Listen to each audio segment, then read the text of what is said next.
una enfermedad ginecológica, hormonodependiente y que se define como el crecimiento similar al endometrio fuera de la cavidad uterina. Por si nos cuesta identificar qué es el endometrio, es la capa interna que recubre el útero, que es la capa que responde a las hormonas cada mes, preparando el útero para un supuesto embarazo y por tanto crece el endometrio, y en caso de que no haya embarazo, ese endometrio cae en lo que se conoce como la regla, la menstruación. Entonces ahí tenéis representado el endometrio, que nos puede costar un poquito identificarlo. ¿Qué pasa con la endometriosis? Pues que ese endometrio puede crecer, o ese tejido similar al endometrio puede crecer fuera de la cavidad uterina, de manera que se puede implantar y extenderse en otras estructuras. De manera similar a lo que puede parecer en un cáncer, pero es una enfermedad benigna, ¿no? Así que es importante. Puede fastidiarnos mucho la vida, pero no es un cáncer, es una enfermedad benigna. En la zona donde se implanta se produce una reacción inflamatoria, con secreción de sustancias inflamatorias, que es lo que va a desencadenar el dolor.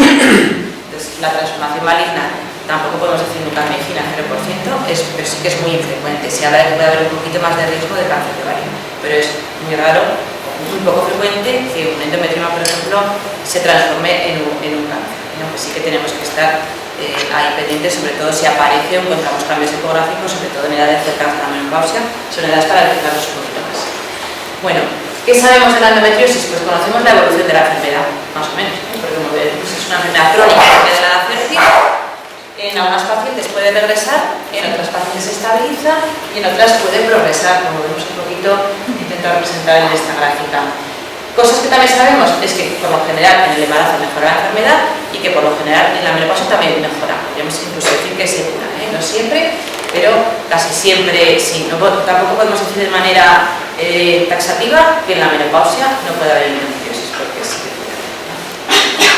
Otras cosas que sí que sabemos son los síntomas de la enfermedad. Nos ha explicado Ima también al principio y también ya está.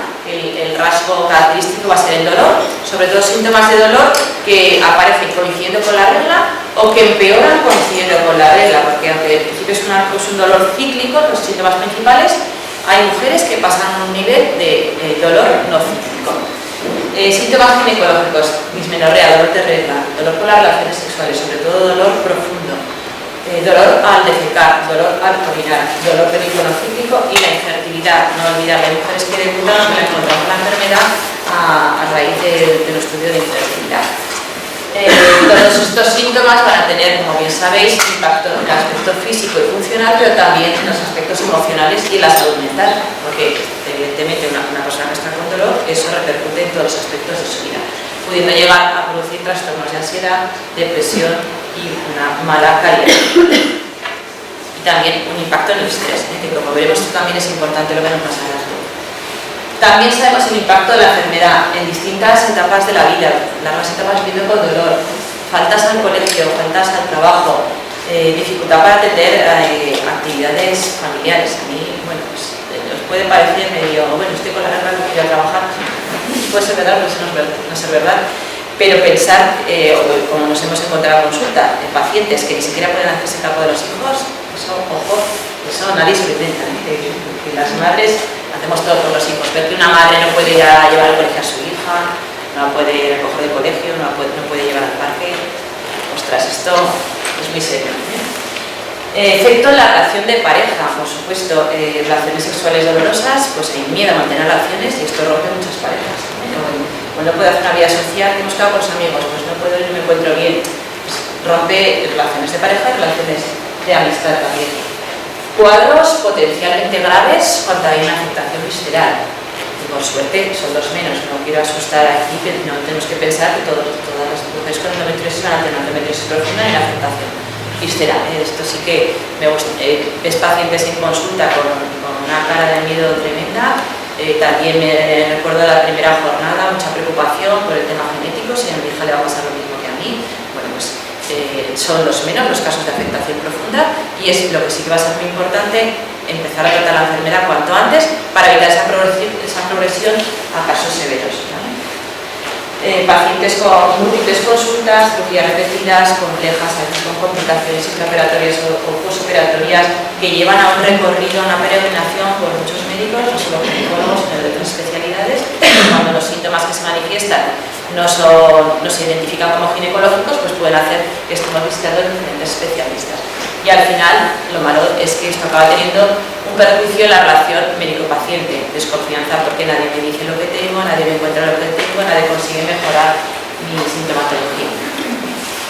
Lo que sí sabemos, también hemos hablado esta mañana, que la enfermedad es un reto en cuanto al diagnóstico, porque tenemos síntomas que pueden ser ginecológicos, pero también incluso dentro de la ginecología hay otras enfermedades que nos pueden confundir con la endometriosis, como puede ser el cuadro de enfermedad inflamatoria pélvica, que se manifiesta con fiebre, supongo infeccioso, pero puede confundirnos con el cuadro de dolor. La existencia de adherencias pelvianas, que no siempre tienen por qué ser de origen ginecológico, pueden ser consecuencia de infecciones pelvianas o puede ser consecuencia de intervenciones quirúrgicas que al final en el abdomen acaban pegando esas estructuras, por tanto no siempre van a ser de origen ginecológico. Podemos tener quistes en los ovarios de otro origen, diferente de endometriosis, podemos tener mimas uterinos, y hay una serie de enfermedades no ginecológicas que también producen dolor abdominal y que nos pueden confundir. O sea, no siempre que hay dolor abdominal será endometriosis. Ahí está el reto y la dificultad para el diagnóstico, que por supuesto lo que nos va a llevar es al retraso diagnóstico, que pues, es una lacuna, porque cuanto más tardemos, más vamos a tardar en un tratamiento. También conocemos los distintos fenotipos o las distintas caras que puede presentar esta enfermedad. Enfermedad a nivel de los ovarios, con los quistes, los endometriomas, enfermedad a modo de implantes en el peritoneo, que pueden ser azulados, pero también pueden ser blancos, pueden ser rojos, son difíciles de reconocer incluso para los ginecólogos. Endometriosis profunda, que esa definición se da cuando un nódulo infiltra más de 5 milímetros otra estructura, o adenomiosis, que es cuando aparecen los focos de endometriosis en las paredes del útero. Y otra cosa más, no es que cada mujer tenga uno u otro fenotipo, es que muchas veces se combinan varias formas. Lo fácil para diagnosticar, lo más fácil son los endometriomas porque se ve muy fácil en la ecografía, pero las otras formas son realmente difíciles de reconocer. Y lo que sí que tenemos que pensar siempre, una mujer que tiene un endometrioma, por pequeño que sea, que puede tener endometriosis en otros sitios. Entonces es importante investigar, mirarlo bien o tratar de llegar al diagnóstico. Bueno, y ahora vamos un poquito con lo que no sabemos de la endometriosis. Pues no sabemos la prevalencia. Los trabajos hablan de 176.000 mujeres afectadas a nivel mundial, el 10% de la población femenina, pero la realidad es que la prevalencia es desconocida y la realidad es que nunca vamos a saber cuántas mujeres hay afectadas, porque eso supondría sumar los casos asintomáticos que nunca vamos a conocer, bien porque esto se sabe, mujeres que por ejemplo entras a quirófano hacen una laparoscopia con una apendicitis y se ve algún síntoma y nunca se ha quejado de dolor de regla, o hay mujeres que nunca consultan o nunca consultarán por este motivo, por lo cual no las vamos a registrar. O también hay mujeres que tienen síntomas y los propios médicos no hemos llegado al diagnóstico, tampoco los podemos sumar. Los que sí que podemos sumar, los que sospechamos por pruebas de imagen, por ecografías y resonancia fundamentalmente, o los que ya hemos visto en cirugía, o los casos que ya es el gol estándar para contar el caso como confirmado de endometriosis, que ya hemos mandado algún tejido anatomía patológica después de una cirugía y nos confirman que es endometriosis, cosa que tampoco sucede siempre. A veces tenemos clarísimo del quirófano que es una endometriosis, mandamos la pieza y el anatopatólogo no ve endometriosis. Tenemos que insistir de que los hallazgos eran muy claros, porque a veces los tejidos ya no tienen glándulas endometriales, son tejidos adherenciales, fibróticos, y no siempre se llega a confirmar. Entonces, llegar a contar, a sumar todo esto, es, como podéis haceros entender que es muy difícil, ¿vale? Por último, los registros, ¿no? Os ha comentado Yasmina que tenemos el registro de casos de Aragón, pero eso exige un esfuerzo por parte de los médicos de que rellenemos el formulario, que exige tiempo y en consultas saturadas de pacientes, y ya sabéis que vuestros casos requieren mucho tiempo de atención. Es una consulta donde tengamos 15 pacientes citados, porque somos ultra especializadas, pues podemos disponer de más tiempo para cada paciente, pero en consulta de ginecología general, donde puede haber entre 20 y 30 pacientes por la mañana, pues cuesta mucho que el facultativo encuentre tiempo para completar los registros. Pero bueno, en ello estamos, intentando trabajar también, ver si también desde la medicina privada en Aragón se podría rellenar, sino todo parte del formulario, a ver si conseguimos hacer algo más sencillito para que todos lo utilicemos más. Un poquito así en resumen, esta diapositiva tan grande. No conocemos la causa de la endometriosis test específico, un análisis de sangre que nos diga endometriosis sí, endometriosis no, y no tenemos un fármaco curativo. Un poquito más avanzando, en cuanto a la enfermedad de endometriosis, sabemos que es multifactorial. El origen, la teoría más apoyada es la teoría de la menstruación retrógrada, pero no justifica todos los casos. También hay otra teoría que puede haber células madre, células peritoneales, células pluripotenciales que desde el embrión se quedan por ahí perdidas y en un momento dado por determinados estímulos se podrían desarrollar. Se habla también de la influencia de la genética, de la epigenética, del ambiente, del sistema inmune, del estrés. Todo esto no es una causa única, sino un montón de factores que podrían favorecer que una mujer aparezca la enfermedad y que en otra no se exprese o no aparezca. Os decía que no tenemos un test específico para el diagnóstico. En el pasado se exigía el diagnóstico histológico para contar el caso. Tanto a lo mejor de las publicaciones, lo que se están contando como casos son solamente los confirmados. Cuando hablamos de prevalencia es importante especificar ese tema. En el momento actual estamos luchando por el diagnóstico clínico. Como hablábamos antes, ante la sospecha clínica de los síntomas que sugieren endometriosis, empezamos el tratamiento. No necesitamos tener una biopsia para pensar que la mujer tiene endometriosis y para empezar el tratamiento. Porque una cirugía solamente para mirar y tal más puede ser perjudicial. Y el tratamiento que vayamos a dar para mejorar la calidad de vida, para mejorar sus síntomas, es el mismo. No cambia porque lo veamos. Queremos síntomas, tratar los síntomas y que mejore ese síntoma. ¿Vale? Y el futuro estaría en conseguir un biomarcador no invasivo. No invasivo significa no hacer una biopsia, ni intrauterina, ni por cirugía, sino que a través de un análisis de sangre, bien por determinar un antígeno, una proteína, un test genético, pues sería el futuro encontrar un biomarcador específico de endometriosis, que hoy por hoy, aunque se están estudiando muchos, todavía no lo tenemos. Y como decía Yasmina, no tenemos un fármaco curativo. El tratamiento que hacemos actualmente es sintomático y el objetivo que tenemos es controlar el dolor, evitar cirugías, evitar la progresión de la enfermedad, mejorar la fertilidad y tratar de mejorar la calidad de vida. No tenemos un fármaco que cure la enfermedad y entonces los fármacos que utilizamos lo que pretenden es fundamentalmente inducir una amenorrea, es decir, eliminar la regla, ¿vale? Porque cuando son síntomas que aparecen coincidiendo con la regla, si quitamos la regla, tienen que mejorar esos síntomas, sobre todo, o al menos mejorar. Entonces, en cuanto a fármacos, tenemos un abanico de fármacos, y como decía antes Yasmina, depende del momento de vida de la paciente, de si es anticoncepción o no, si se casa embarazada, si estamos cerca de la menopausa o no, el elegir un control. Pero en cuanto a control de los síntomas de dolor, todos son iguales. No hablan los trabajos de que haya uno mejor que otro. Entonces, ¿cuál vamos a utilizar? El más barato, el que mejor tolere la paciente y el que se adapte a las necesidades en cada uno.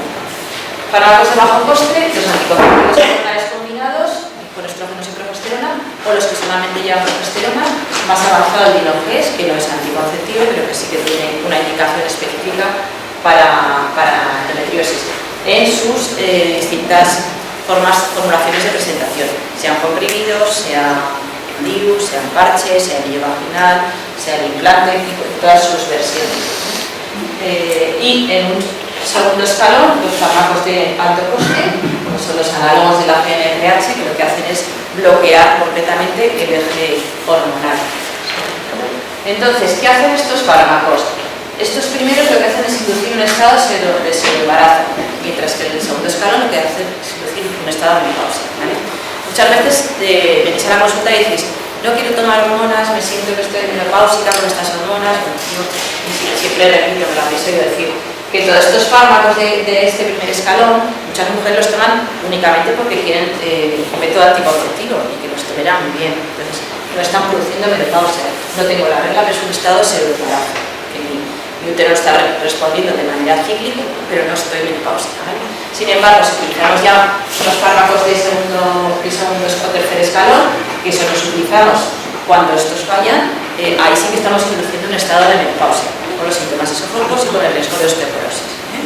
Solo se pueden dar 6 meses máximo, salvo que los demos con lo que se llama terapia ADVAC y añadimos terapia hormonal para compensar esos síntomas esofógicos y para proteger el hueso. Entonces, tenemos otra forma de manejarlos. En cuanto a avances del tratamiento, pues quería presentar los trabajos de investigación que nos presentó la doctora Idaliz Flores desde su centro de investigación que trabaja desde Puerto Rico, con el cual estamos colaborando. Y ella es bióloga molecular, también sufridora de endometriosis, tardaron 10 años en diagnosticarle su enfermedad, entonces se propuso investigar el campo de la endometriosis. Y entonces el año pasado, en el curso que hicimos de avances de endometriosis, conectamos con ella vía online y nos expuso sus trabajos de investigación. ¿Cómo trabajan? Trabajan en un primer nivel con células en el laboratorio, una línea celular, en la cual van haciendo pruebas de tratamientos y de sustancias y buscando antígenos específicos. Luego trabajan en el modelo animal, con la rata, donde le autotrasplantan focos de endometriosis, inducen el tratamiento o la prueba que determinan, luego se sacrifica al animal y se observa con grupo control viendo si esos focos de endometriosis aumentan de tamaño, disminuyen o se quedan igual.